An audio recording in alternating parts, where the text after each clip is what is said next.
Welcome to Washington Today on C-SPAN Radio for Tuesday, January 6, 2026. On this fifth anniversary of the attack on the U.S. Capitol, House Democrats reconvene the January 6th Investigative Committee. Minority Leader Hakeem Jeffries writing, 5 years ago, today a violent mob brutally attacked the U.S. Capitol on January 6th. Their mission was to overturn a free and fair election. We will never allow extremists to whitewash their treachery. President Donald Trump blaming then House Speaker Nancy Pelosi for, he says, declining his offer of 10,000 National Guard troops that day, and blaming the media for, he says, not reporting that he told protesters to march peacefully and patriotically to the Capitol. President Trump urges Congressional Republicans to be flexible when it comes to their demands that a bill to address the rise in Affordable Care Act health insurance premiums limit coverage of abortion. On the war in Ukraine, the United States for the first time joins Western European nations in agreeing to come to Ukraine's aid if it's attacked again by Russia, the so-called security guarantees. Plus the latest on Venezuela and the aftermath of the U.S. removing President Nicolas Maduro, and tributes to Congressman LaMalfa, Republican of California, who has died at the age of 65. And we begin with the House Minority Leader Hakeem Jeffries, Democrat from New York, opening today's meeting of the House Democratic Steering and Policy Committee on the fifth anniversary of the January 6, 2021 attack on the U.S. Capitol. 5 years ago today, a violent mob incited by Donald Trump attacked the Capitol as part of a concerted effort to overturn the results of the 2020 presidential election and halt the peaceful transfer of power for the first time in American history. This bloodthirsty, treacherous mob brutally assaulted police officers and seriously injured more than 140 brave men and women of law enforcement. Many have suffered lasting physical and psychological damage. Several tragically lost their lives. Because of the extraordinary bravery of the U.S. Capitol Police, other law enforcement officials, and the resolve of the Congress to return that night, this unprecedented attack on our country and on our democracy failed. Over the last 5 years, instead of holding those responsible for the attack accountable, Donald Trump and far-right extremists in Congress have repeatedly attempted to rewrite history and whitewash the horrific events of January 6th. We will not let that happen. On the first day in office of his second term, instead of fulfilling his promise to lower the high cost of living on day one, Donald Trump pardoned hundreds of violent felons who brutally beat police officers while storming the United States Capitol. The criminals and thugs that Donald Trump pardoned have flooded communities across the country, unleashing violence and mayhem. House Minority Leader Hakeem Jeffries, Democrat from New York, at today's meeting. At one point, an audience member rose and said to Congressman Benny Thompson, Democrat of Mississippi, who chaired the January 6th Attack Investigative Committee, I was a January 6th defendant, and if I could respectfully ask, why is this committee only closed for Democrats? Congressman Thompson replied, I'm glad you asked because no Republicans participated. There were some Republican witnesses today, including former Illinois Congressman Adam Kinzinger, who was also a member of the January 6th, 2021 Investigative Committee. And another January 6th defendant, Pamela Hemphill, was also a witness. Washington Post writes that Ms. Hemphill, 72 years old, served 60 days in federal prison after pleading guilty to a misdemeanor charge of entering the Capitol during the riot. But in the years since, she's experienced a political reversal, turning away from Mr. Trump and now seeing the January 6th attack as an insurrection. When Mr. Trump issued a sweeping grant of clemency to those charged in connection with the riot, Ms. Hemphill said she was rejecting it. That was from the Washington Post. Here is part of her testimony. When Donald Trump pardoned us, I rejected the pardon. Accepting that pardon would be lying about what happened on January the 6th. I am guilty, and I own that guilt. 5 years ago, I traveled from Idaho to D.C. to see Donald Trump speak. I had fallen for the president's lies, just like many of his supporters. Local people had welcomed me into the circle when I was around them. I heard them saying things like, the Democrats are trying to turn this into a communist country, or the radical left wants to do away with our Constitution. The gaslighting caused a lot of fear, and I was scared. With that fear in my heart, I came here on January the 6th. I went from Trump's speech to the Capitol because I thought Mr. Trump would go to the Capitol with us. I heard people saying that Trump was going to walk down to the Capitol, so I went. Well, as you know, Donald Trump never showed. But the rioters did, and the attack began. The police officers were the heroes. They protected the Capitol and everyone inside the Capitol, and even people like me. I was trampled on by the rioters. And if it weren't for the Capitol Police helping me that day, I might have died. Pamela Hemphill testifying at today's House Democratic meeting on the 5th anniversary of the January 6, 2021 attack on the U.S. Capitol. Some of the January 6th attack defendants who did accept President Trump's pardons marched today from the White House ellipse to the U.S. Capitol. One of them, Rasha Abul Rahib, spoke to the crowd and also the reporters present. We have the evidence. The election was stolen. My vote in New Jersey was never counted. That's why I went to D.C. I did not commit any act of violence. I took a picture with a tutu. A tutu! And they sent 35 SWAT agents to my home, got my minor kids out of their beds with guns pointed in their heads. Tell me, did they did this to any BLM? No. They created January 6th will go in history when the government created a riot to cover the certification for the stolen election. They took everything from us. They took our businesses. They took our homes. We lost everything. But do you know what they did not take from us? Our love for this country. Rasha Abul Rahib, a January 6, 2021 attack defendant, marching with other defendants to the U.S. Capitol today on the 5th anniversary of that attack. She was pardoned by President Trump.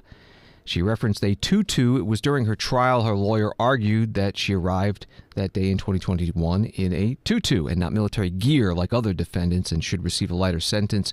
She was sentenced to 2 months of home detention and 36 months of probation. Former Proud Boys leader Enrique Tarrio, who was convicted on seditious conspiracy and other charges before being pardoned by President Trump in connection with the attack on the Capitol, wrote on X that today's march will focus on seeking justice for the late Ashley Babbitt and others injured on January 6, 2021. Babbitt was shot and killed by U.S. Capitol Police during that riot. Tarrio wrote, "Join us as we march for Ashley on January 6. We also march in memory of those who passed away. 5 years ago, a beautiful life was taken from us, a veteran and a patriot. This will be a patriotic and peaceful march. If you have any intention of causing trouble, we ask that you stay home." President Donald Trump spoke about the 5th anniversary of the attack on the Capitol today. It was during a speech to House Republicans as they held their policy retreat at the Kennedy Center in Washington, D.C. I'd much rather do live television than do non-live because, when they say, as an example in my speech, peacefully and patriotically to the Capitol, peacefully and patriotically. Do you know that the Unselect Committee didn't report it, that I said those words? Do you know that the news never reported the words walk or march peacefully and patriotically to the Capitol? Do you know they never reported it? It's a scandal.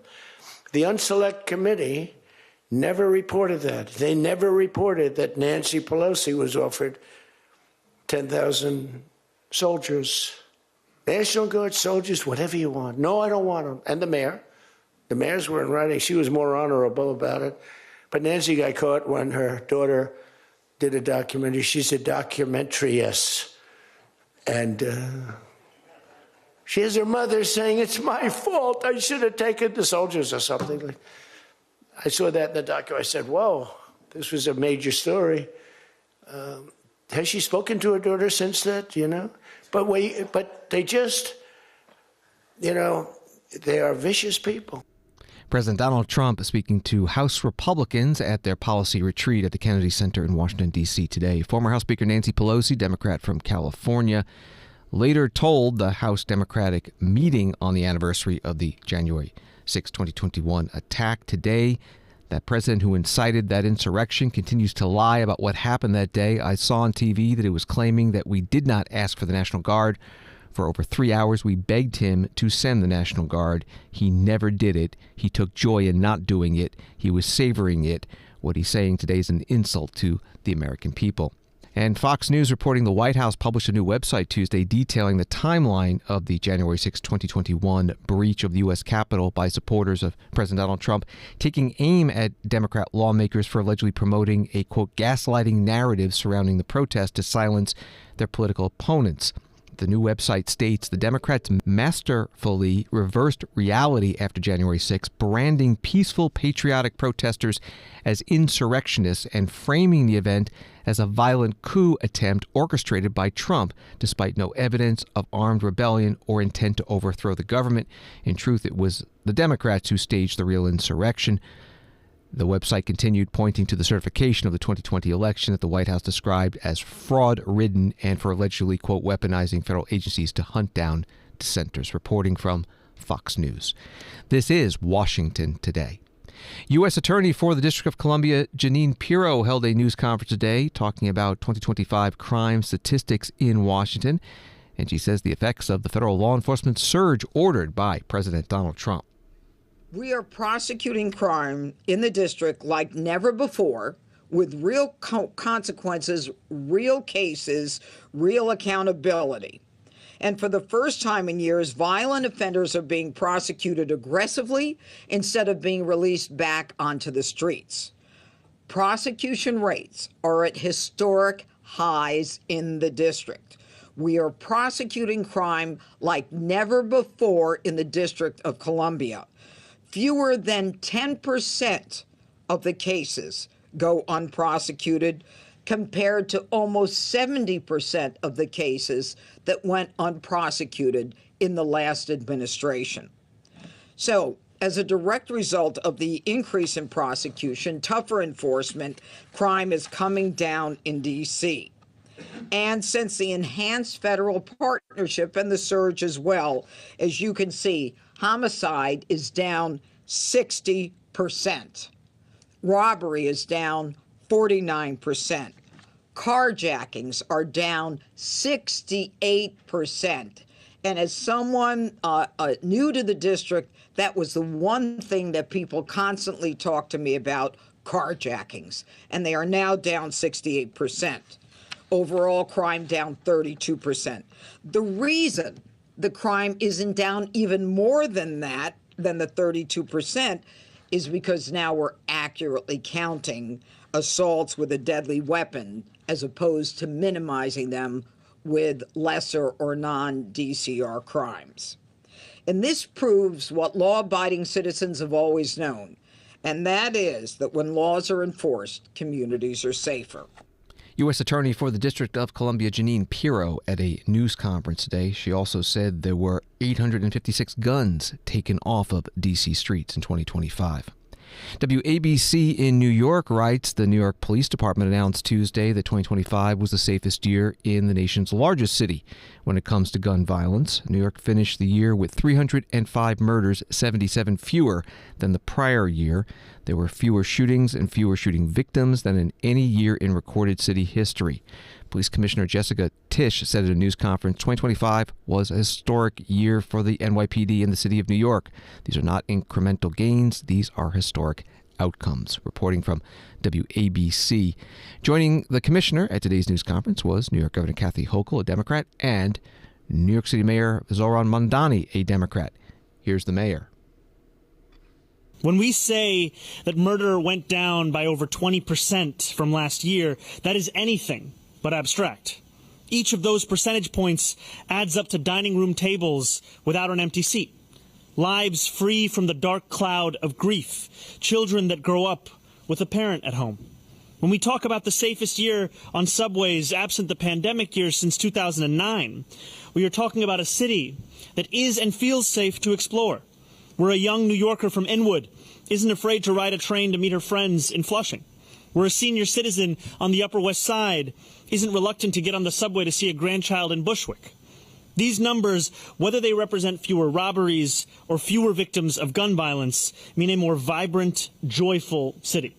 It's measured in restaurants and bodegas that keep their doors open later, families that don't hurry home as soon as the light begins to fade from the sky. But make no mistake, none of this arrives by accident. Each of these markers of achievement is a testament to a police department that cares about this city and works with this city to remake this city. Thank you to those who are here at One Police Plaza and to those across our 5 boroughs for the work that you all do in making today possible. As we lead together, I want to see these numbers continue to drop, to continue to nurture the partnership between the NYPD and the communities across the city, and to empower our police force to focus on the serious crimes that they signed up to tackle. New York City Mayor Zohran Mamdani, Democrat, at today's news conference at police headquarters in New York City with the police commissioner and the New York governor.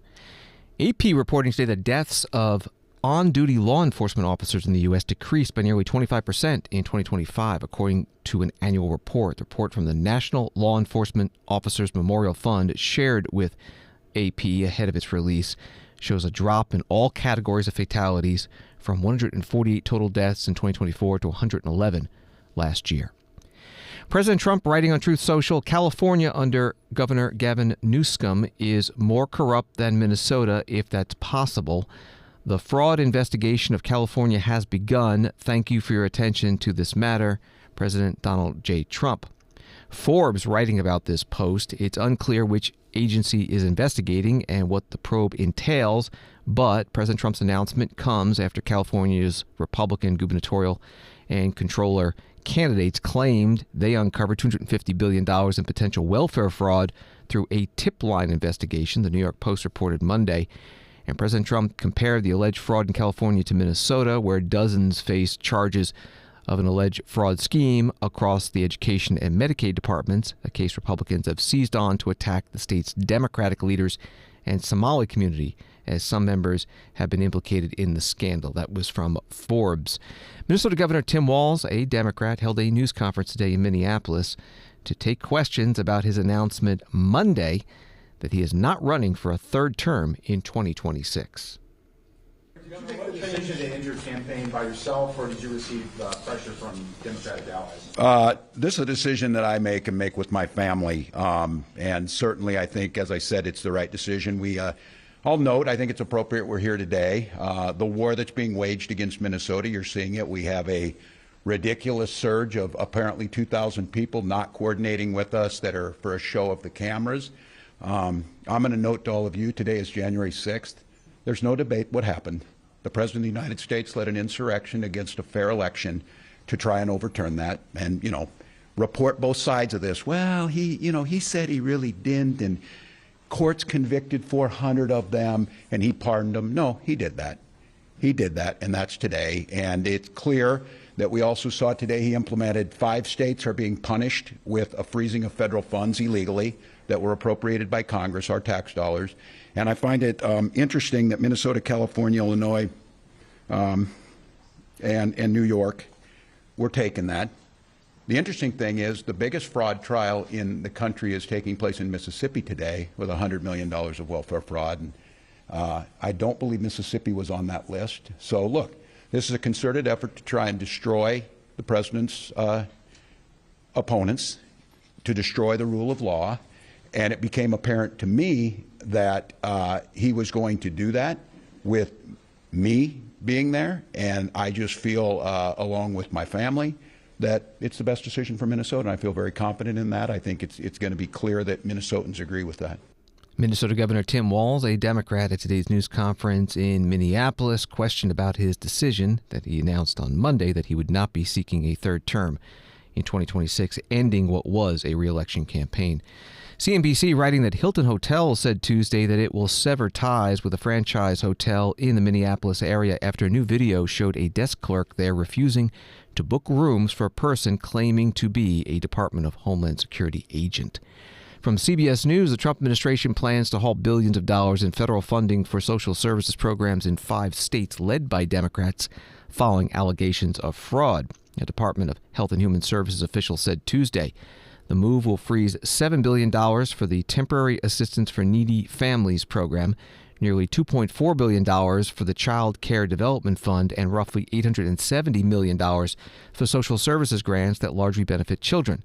The states affected are Minnesota, New York, California, Illinois, and Colorado. That was the article from CBS News.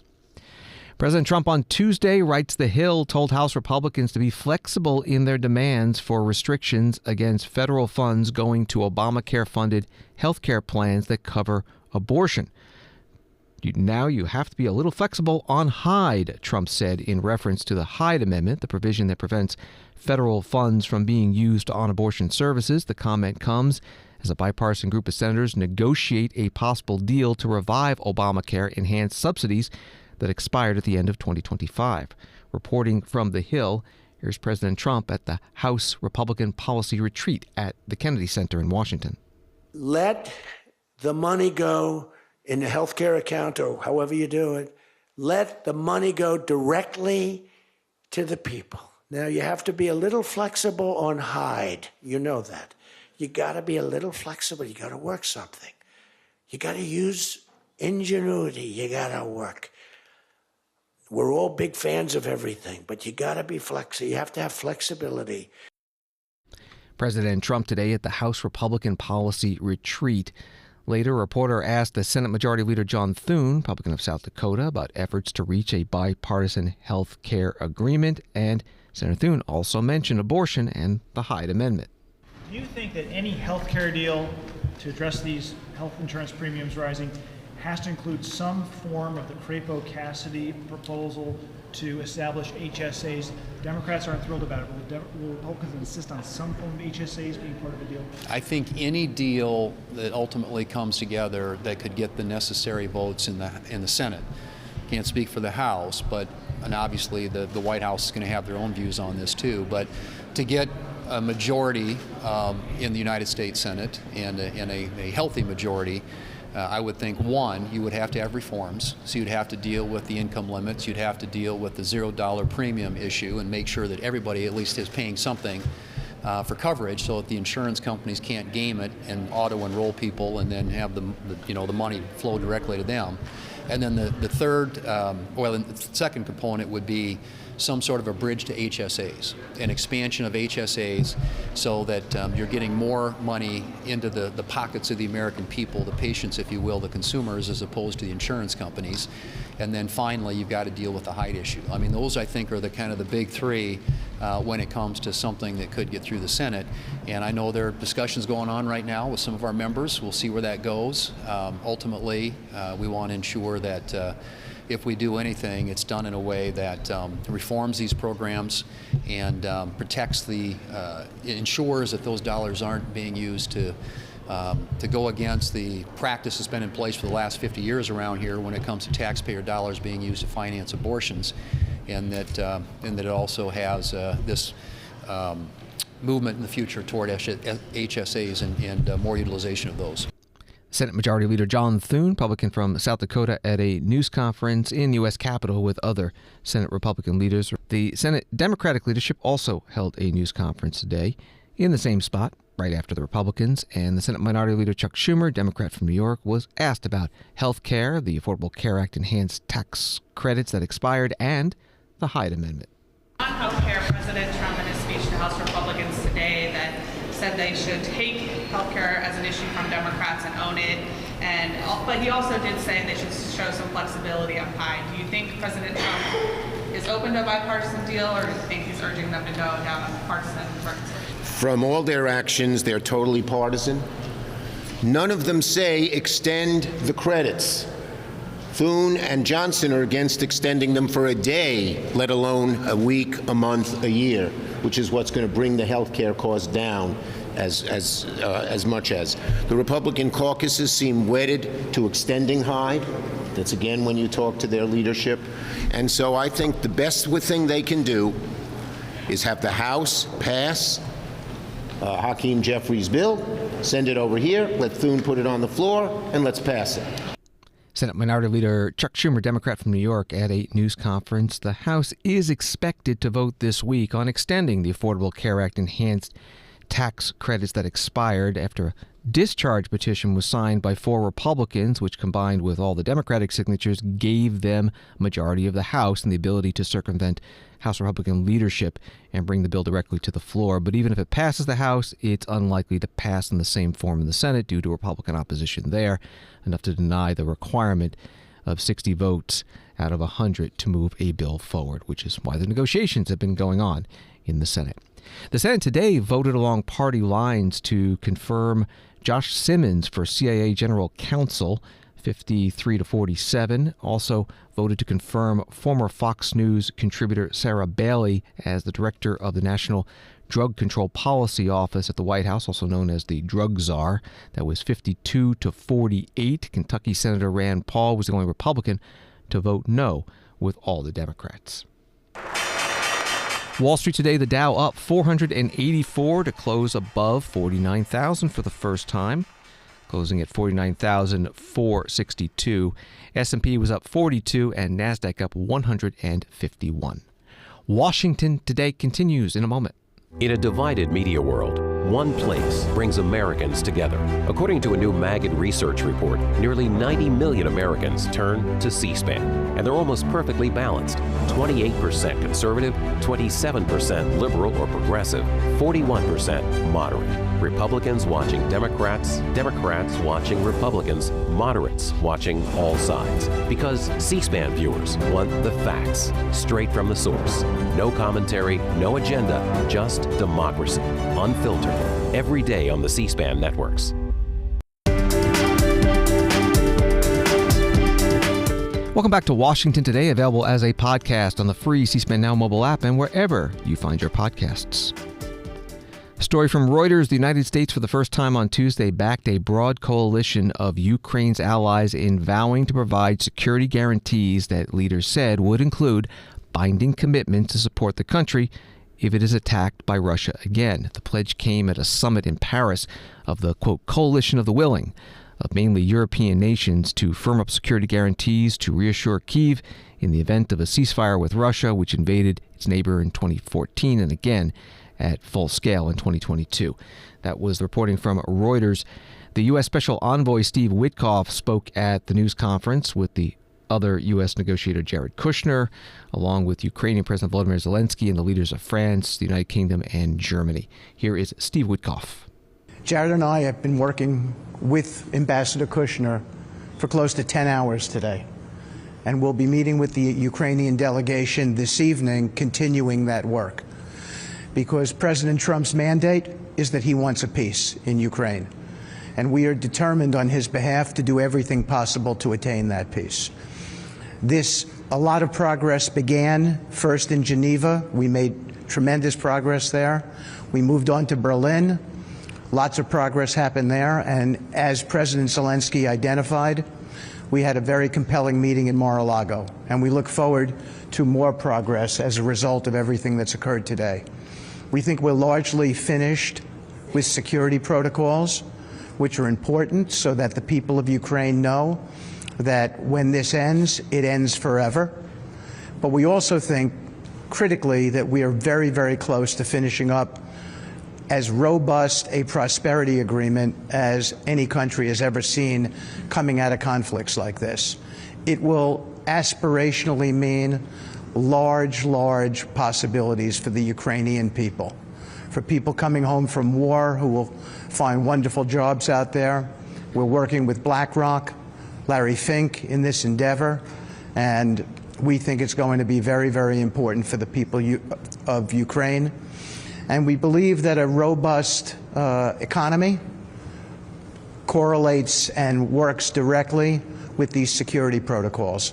It makes Ukraine a strong, independent nation, and we think that's really important in terms of their long-term future. Jared and I are prepared to do anything necessary to work with our European colleagues. Prime Minister Starmer, you've been incredible, as has Chancellor Merz, and all of the European nations who we met today, who we spoke with. It's all been an important meeting today, and we think we've made a lot of progress. We heard President Zelensky and some of the other people here talking about land options. That will be the most critical issue, and and we're going to be continuing on with those discussions, and hopefully we'll be able to meet or come up with certain compromises with regard to that. But I do want to say this.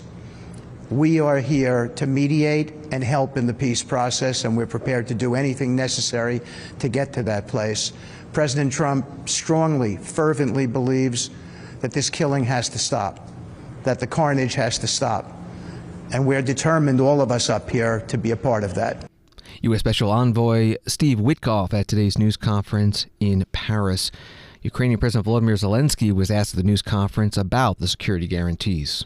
First of all, we have declaration, and I think this is a huge step forward, because 1 year ago we couldn't even, think about it, and now we have this step. Yes, of course, not enough, not still enough. We will have document which will be supported, I hope, I'm sure, between us, will be supported by European parliaments, and that will be enough.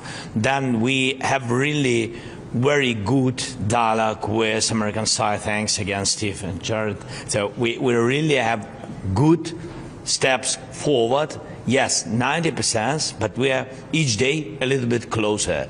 It's still not enough to have a peace, because enough when the war will finish, will end in Ukraine, we still have losses. So it's still not enough. Thank you very much.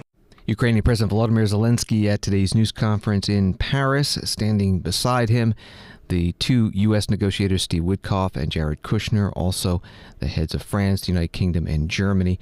In all, this coalition of the willing summit had representatives from about 35 nations. Business Insider writing that Russian President Vladimir Putin has ordered a significant increase in tax collection and compliance this year as Russia's wartime economy continues to lose momentum. The Kremlin announced the directive on Saturday following an early December meeting of the Council for Strategic Development and National Projects. That article from Business Insider. Back in Washington, this story from The Hill. A group of senior Trump administration officials, including Secretary of State Marco Rubio and Secretary of Defense Pete Hegseth, will brief all senators Wednesday morning on the situation in Venezuela and President Trump's plans for managing the power vacuum after the ouster of President Nicolas Maduro.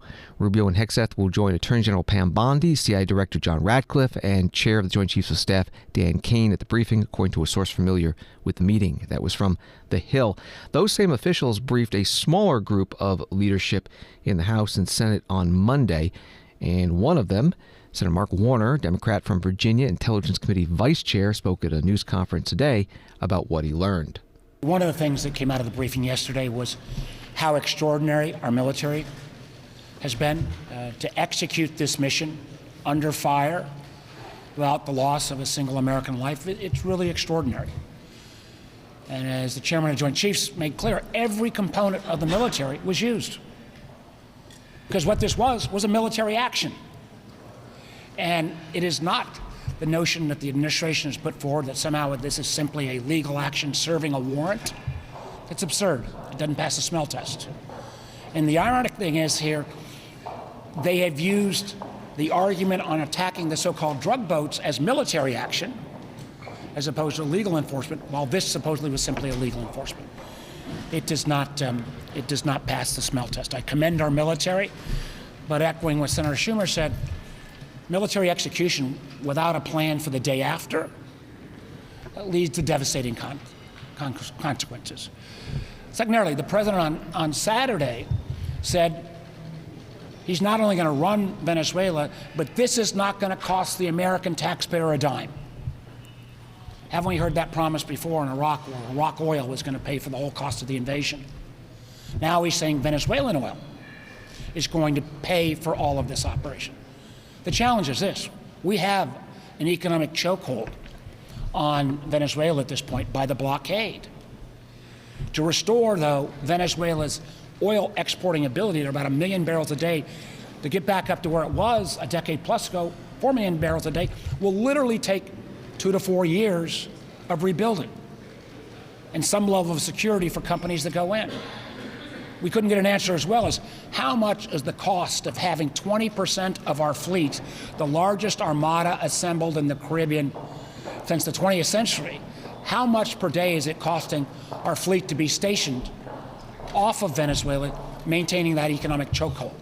And by the fact that at the end of the day, the Venezuelans are going to pay for all of this, or Venezuelan oil, does that mean that 20% of the fleet has to stay there a year, 2 years, 3 years, 4 years? These are the kind of questions that need to be answered. And I'll also echo what Senator Schumer said. A lot of our Virginians over the holidays lost their health insurance. This does nothing to make health insurance more affordable, groceries more affordable, drive down the cost of rent. That's what the American people want the president and the Congress to focus on. Senator Mark Warner, Democrat of Virginia Intelligence Committee Vice Chair at a news conference today in the U.S. Capitol building in Washington, along with other Senate Democratic leaders. New York Times writing, flanked by several other top government officials, Venezuela's Attorney General, Tarek Saab, expressed unity with his nation's interim president, Delcy Rodriguez, and called for cooperation among all public and military institutions in the face of what he called state terrorism against Venezuela by the United States. The Times writes it's the latest sign that the Venezuelan government under Nicolas Maduro remains intact for now. President Donald Trump spoke about the U.S. military operation in Venezuela and some Democratic criticism of it as he spoke to today's House Republican policy retreat at the Kennedy Center in Washington. It was an amazing military feat that took place yesterday. Think of it, an amazing military. The people are saying, well, thank you.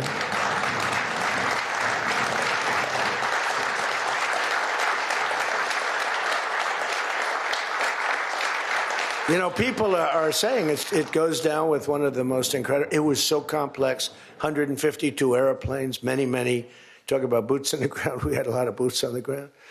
But it was amazing. And think of it, nobody was killed. And on the other side, a lot of people were killed. Unfortunately, I say that, soldiers.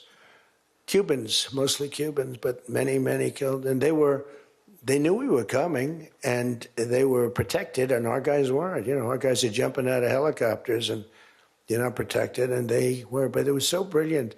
The electricity for almost the entire country was, boom, turned off. That's when they knew there was a problem. There was no electricity. Caracas, there's no electricity. It's not a... The only people with lights were the people that had candles. It was just off. So we sort of got them a little by surprise. But it was brilliant tactically. It was an incredible thing.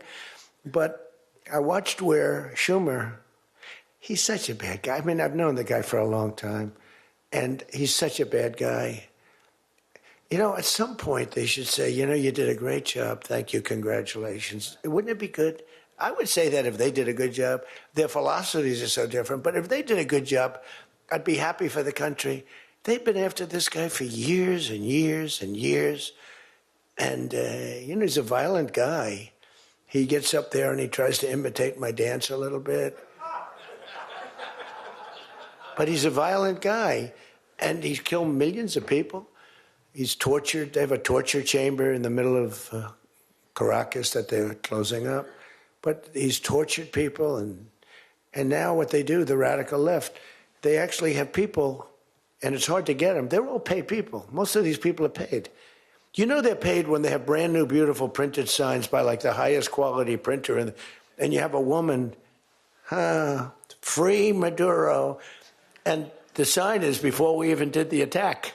You know, free Maduro. Why do you want him freed? I don't know, but he should be free. Oh, she reads the sign. What does that say? It says free. Well, that's what I believe. And you know, you see the sign. It's like, Lisa, we should all have quality signage like that. The one thing I want their sign maker. The guy is great. He does beautiful signage. President Donald Trump, during his speech today to the House Republican policy retreat held at the Kennedy Center in Washington, D.C. Associated Press, writing from Venezuela, the vast crowds of people in Venezuela's capital marched, danced, and pumped their fists Tuesday in a state-organized display of support for the government of toppled President Nicolas Maduro. The streets of Caracas deserted for days as fear descended following the Trump administration's stunning capture of Maduro Saturday, briefly filled with masses of people waving Venezuelan flags and bouncing to patriotic music. Article from AP. James Story was U.S. ambassador to Venezuela from 2018 through 23, starting in the first Trump administration and then going into the Joe Biden administration. Today he spoke about the situation in Venezuela at an Atlantic Council program in Washington. There are three power centers in the country. You have Vladimir Brugino Lopez, who runs the military. He's been Minister of Defense since Moby Dick was a minnow. That's a joke. You're allowed to loosen up in the morning, right? Then you have Diosdado Cabello and his group. He runs the colectivos together with Freddie Bernal, and of course he also runs Sabina de Hasim, and I'm going to get to him in a second. And then you had Maduro with the Rodriguez siblings. And there was this kind of three-body problem, if you will, where it maintained some inertia. And the idea was always to break the inertia. The Biden administration was successful in breaking the inertia when Chevron got a license to begin to profit from the oil that it had always been producing. Maduro found out that Tariq al-Assami, who had started to align himself with Diosdado, had been stealing almost everything. So suddenly he got disappeared. And there was this moment of tumult. No moment of tumult is as big as the one that just took place on Saturday morning, where Maduro is now gone. The issue I see coming forward, and what they're probably trying to figure out amongst themselves, to your question, is how does Delcy, who's not particularly well liked by most anybody, particularly by Diosdado Cabello, has absolutely no love lost for her, how does she both align herself somehow with the United States while showing herself to be independent? And you saw that very bombastic initial foray. And I spoke to some folks on the ground in Venezuela yesterday, and they're like, you remember how we did it.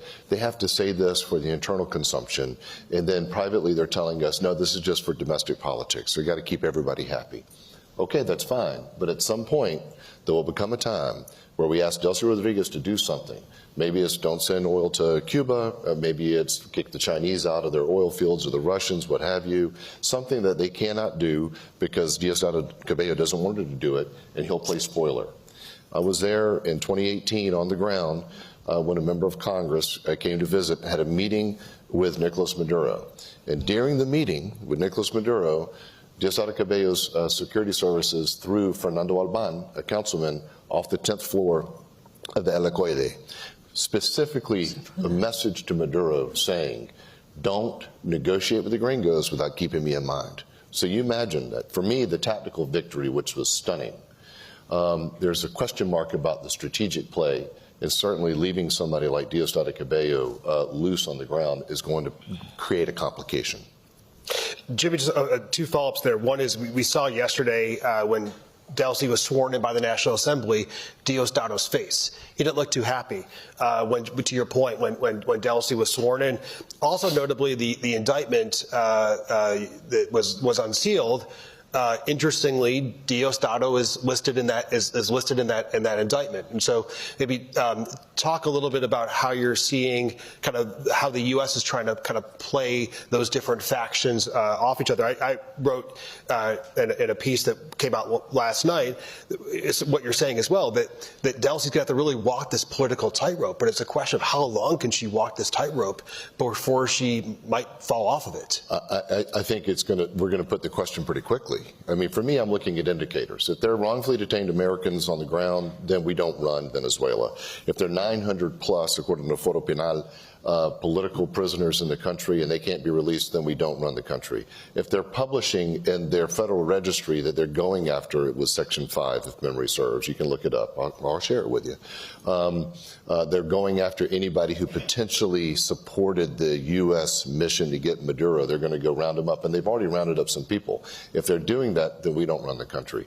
It's going to be very quick when we get to a point where we can't do it. I published a piece last night as well. Congratulations on yours. Congratulations. Yours was great as well. I suggested that if we're running the place, all those people need to be released, and I named some of them, friends of mine, and Maria Corina Machado needs to come back, just like Juan Guaido did in February of 19, after the State of the Union address, where I met him upon his arrival, because you have to ignite the street.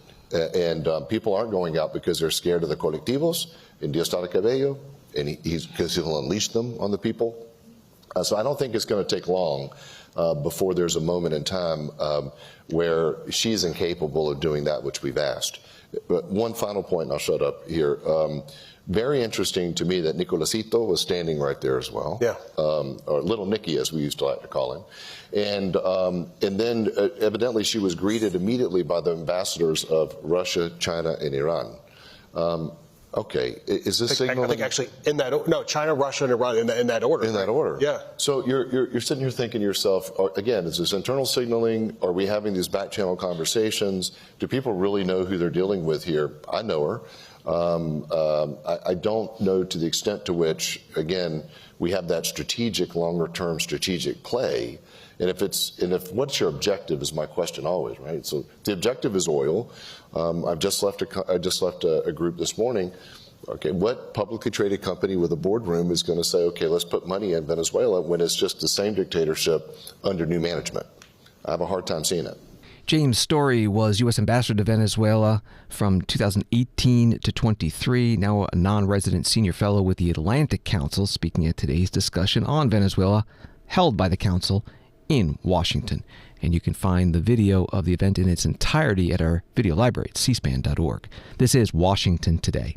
Politico writes that Congressman Doug LaMalfa, a California Republican known for his expertise on water and forestry issues, has died at 65, according to statements from GOP officials. LaMalfa, a fourth-generation rice farmer and former state legislator, was serving his seventh term representing a rural district in the northeast corner of the state. He sat on the Agriculture, Natural Resources, and Transportation and Infrastructure committees. House Democratic Leader Hakeem Jeffries asked for a moment of silence at the start of today's House Democratic meeting on the 5th anniversary of the January 6th attack on the Capitol. Before we begin, in light of the passing of Congressman Doug LaMalfa, great member of Congress from the great state of California, we'd just like to ask for a moment of silence. House Democratic Leader Hakeem Jeffries, he also put out a statement saying Congressman LaMalfa treasured his community, worked powerfully to protect California's farmers, and served those he represented with principled purpose. From the state legislature to the United States House of Representatives, we mourn with Doug's wife and children. May God watch over his family and loved ones during this incredibly difficult time.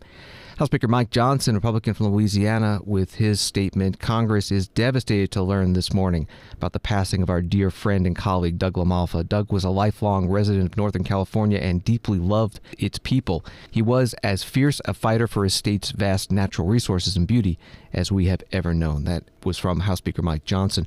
And President Trump also paid tribute at the start of his speech this morning at the House Republican Policy Retreat.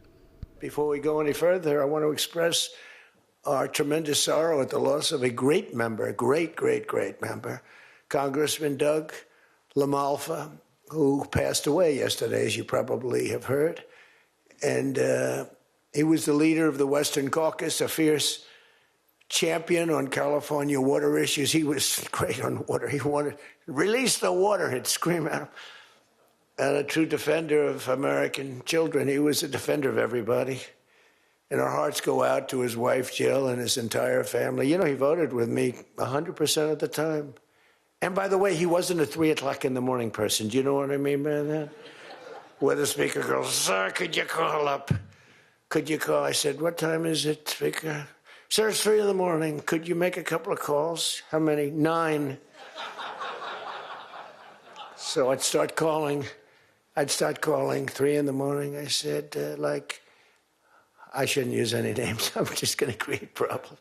But hi, Jim, and I'm not talking about Jim Jordan. I never had a call 3 in the morning for him.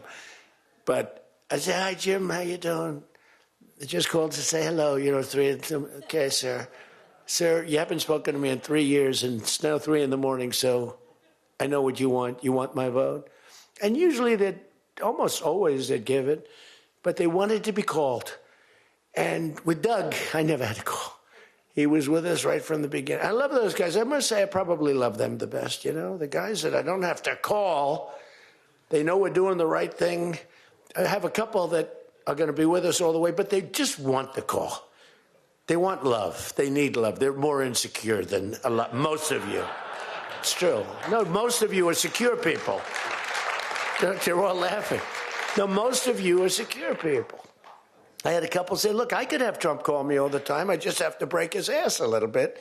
And he'll be calling. But I appreciate those. We actually had a little party. We opened up a beautiful section of the White House in the Rose Garden, and we had a party for all of those people that I never speak to and vote for me. And, I spoke to Doug, but I didn't speak to him about, never had a problem. And I was really saddened by his passing and was thinking about not even doing the speech in his honor. But then I decided that I have to do it in his honor. I'll do it in his honor because he would have wanted it that way. He would have wanted it that way. He would have said, do that speech. Are you kidding me? Do the speech, big guy. But he was a fantastic person. Man, that was a quick one. I don't know quite yet what happened, but boy, it's a tough one. He was just with us. He was our friend, all of us, every one of us. And I also want to send our best wishes to Congressman Jim Baird and his wife, who are recovering from a car accident. They're going to be okay, but they had a pretty bad accident. And we're praying that they get out of that hospital very quickly. He's going to be fine. She's going to be fine, but it was a bad accident. President Donald Trump at the House Republican Policy Retreat this morning at the Kennedy Center in Washington, and the office of Congressman Jim Baird did put out a statement saying he is expected to make a full recovery. With the death of Congressman LaMalfa and Monday night's resignation of Republican Congresswoman Marjorie Taylor Greene of Georgia, there are now 218 Republicans and 213 Democrats in the House with 4 vacancies. And with Congressman Baird's absence for a time, that makes it 217 to 213.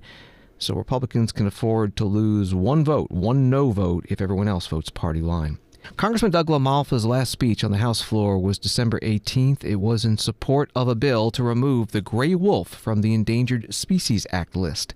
This from C-SPAN's video library. It's amazing here. I represent the northeast corner of California where the wolves are being inflicted upon the people and the wildlife of that area. And the stuff I hear coming from the other side of the aisle about recovering the wolves and even the mocking, yes, it's real. There's wolves that are encroaching on elementary schools in Siskiyou County, the Little Shasta Elementary School. This isn't some Little Red Riding Hood story. This isn't some made-up deal. It's very real, and they're coming closer and closer to town all over the northeast part of California. So my colleague from the North Coast, when he mocks us like that, I'm wondering if this Proposition 50 in California kicks in, and he ends up representing my constituents up there that are fighting against this, and I'm their only voice in that echo chamber of California against this. Are you going to have town halls up there? Are you going to go into Modoc County, Siskiyou County, Sierra Valley, and tell them this is a Red Riding Hood story about the wolves devouring their livestock, eating up all their wildlife?